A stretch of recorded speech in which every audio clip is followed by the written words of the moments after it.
नमस्कार, NauKeyNews.com में आपका स्वागत है। अब हो क्या रहा है कि जो हमारे देश में अब जैसे उत्तर प्रदेश के चुनाव आ रहे हैं, तो चुनाव आने से पहले दो चीज़ें बहुत होती हैं। या तो आतंकवादी घटनाएं होने लगती हैं, आतंकवादी पकड़े जाने लगते हैं, या फिर धर्म जाति की राजनीति शुरू हो जाती है।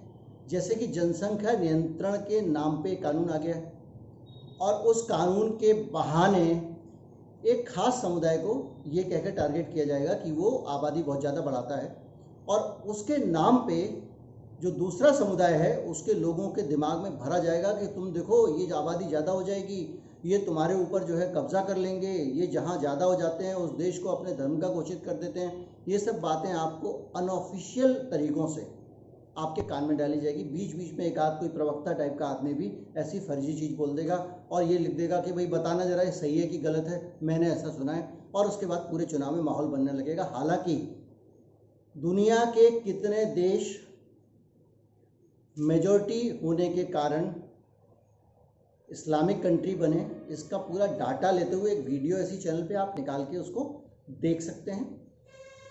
इसी के अलावा और भी बहुत सारी चीज़ें हैं, और मैं बहुत जल्दी एक वीडियो लाने वाला हूँ कि क्या भारत में किसकी आबादी बढ़ रही है, किसकी नहीं बढ़ रही है। लेकिन इस आबादी वाले कंसेप्ट के साथ साथ एक और कंसेप्ट भारत में बहुत ज़्यादा आजकल चर्चा में है, और वो कंसेप्ट है कॉमन सिविल कोड। नाम जो है उससे लगता है कॉमन सिविल कोड, तो आपको लगेगा कि ये एक समान नागरिक संहिता है, समान नागरिक कानून है, इसमें क्या बुराई है। संविधान जो समानता का अधिकार देता है, तो ऐसे में जो है वो क्या दिक्कत है कि आप जो है वो बराबर अधिकार क्यों नहीं होना चाहिए, बराबर कानून क्यों नहीं होना चाहिए, क्योंकि नाम ऐसा रखा हुआ है। जैसे कि सूडो सेक्युलरिज्म कह दिया सेक्युलरिज्म को, और अपनी चीज़ को सेक्युलरिज्म कह दिया। उसी तरह से अब आप ये कह रहे हैं कि कॉमन सिविल कोड आना चाहिए। मेरे आपके जैसे सारे लोग ये समझते हैं वाकई आना चाहिए। अलग अलग एक देश में 10 कानून क्यों होने चाहिए। लेकिन कॉमन सिविल कोड का जो कंसेप्ट है आपका, जिसकी बात कर रहे हैं, वो क्या है, किस तरह से वो कॉमन सिविल कोड एक सर्वधर्म वाला एक सिविल कोड नहीं होगा, किस तरह से उस सिविल कोड के पीछे शरारत छिपी है, किस तरह से वो सारी चीज़ें आने वाली हैं जो हमारे अपने समाज की महिलाओं के लिए खतरनाक हो सकती हैं, हमारे अपने समाज में जो जितनी तरक्की की है उससे पीछे ले जा सकती हैं।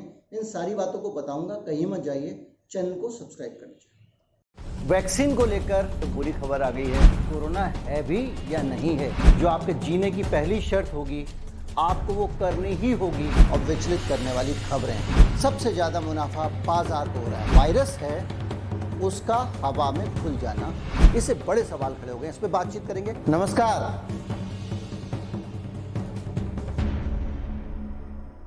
कॉमन सिविल कोड की बात कर रहे हैं, वो बहुत ज़्यादा जो बातें आपके सामने आ रही हैं उसमें कॉमन सिविल कोड की एक बात होती है, उसके बाद में वो धीरे से एक कुछ बुराइयां दूसरी कम्युनिटी की भी डाल देते हैं और उसको उस तरीके से उसको बेच रहे हैं, जो अगर आपको लगेगी, आपको भी लगेगा ये बुराइयां दूर होनी चाहिए फालतू की, यार ये 3 तलाक क्या होता है, एक महिला की ज़िंदगी नरक कर देता है, तो इसको बंद होना चाहिए।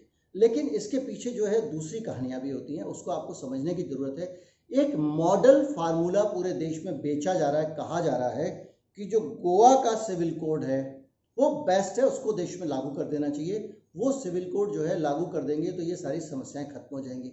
आपको लगता है हाँ कुछ गोवा में होगा, और बहुत सारे लोग शब्द रिपीट करना शुरू कर देते हैं। 25 साल की उम्र तक अगर कोई महिला माँ नहीं बनती है तो उसके पति को दूसरी पत्नी लाने का अधिकार है। 30 साल की उम्र तक अगर वो बेटे को जन्म नहीं देती है तो उसका पति दूसरी पत्नी ला सकता है। ये हिंदुओं के लिए गोवा सिविल कोड में प्रोविजन है।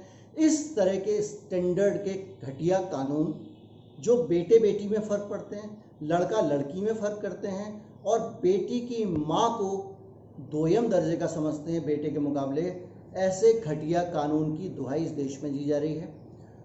2 शादी करने का अधिकार सिर्फ हिंदुओं को और किसी धर्म को नहीं है, ये गोवा सिविल कोड में है। गोवा सिविल कोड में मुस्लिम लोगों के 2 बार शादी करने पे गुनाह है। ईसाई जो हैं उनको ये अधिकार है कि वो कैथोलिक चर्च में जाके शादी कर सकते हैं, उनकी चर्च में की गई शादी को मान्यता दी गई है, उसको कानूनी मान्यता है। बाकी धर्मों वाले जो लोग हैं उनकी शादी रजिस्टर करानी पड़ेगी, तब उसको सही माना जाएगा। ये भेदभाव वाला कानून है गोवा सिविल कोड, जिसको आप सर पे लेके घूम रहे हैं।